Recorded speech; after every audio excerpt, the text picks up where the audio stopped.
Spring block simple harmonic motion. We have a 0.75 kilogram mass on a spring, and it undergoes simple harmonic motion, and we have a period of 3 seconds and an amplitude A of 0.85 meters. At time 0, the mass is instantaneously at rest, and I give you a position. Write the equations of motion for the position, velocity, and acceleration. B, what is its max velocity and acceleration? C, find the spring constant. And then D, sketch the graphs.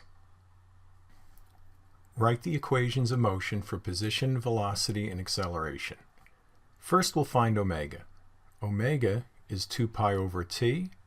T is 3, so omega is 2 pi over 3. Second, find the phase angle. We've got this expression here to find the phase angle. It's the cosine inverse of where the object is at time equals 0 divided by the amplitude. So we put those numbers in, and we find that phi in this case is 0. And if you don't want to memorize that, just start with the general equation for x and solve it for t equals 0, and that'll give you the same result, of course. The amplitude is just your maximum displacement from the beginning, so that'll be 0.85.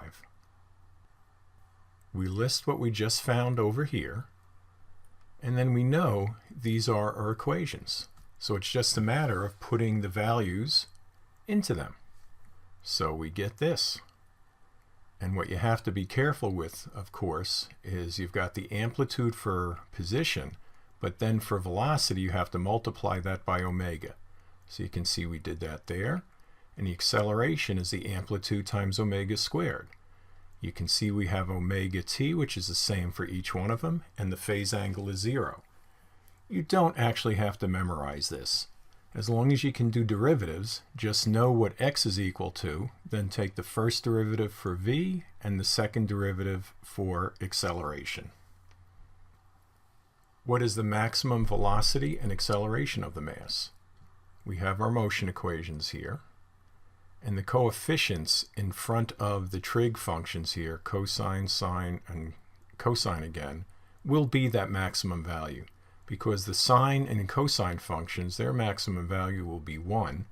So when you multiply that through by here, that just gives you the coefficient. So the maximum velocity is 1.8 meters per second, and the acceleration maximum is 3.7 meters per second squared. Find the spring constant. We use this over here. Omega is 2 pi over the period, and it's also equal to the square root of k over m. So we'll use the outer piece here. K over m is omega squared.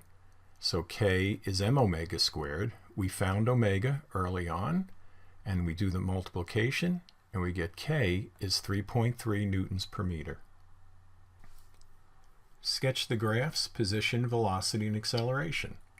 You write down the equations for them, and then you can either go to a software program like GraphFree, which is what I did, use your graphing calculator, or of course you can just sketch this, and let's just do the position first, and the others are very similar.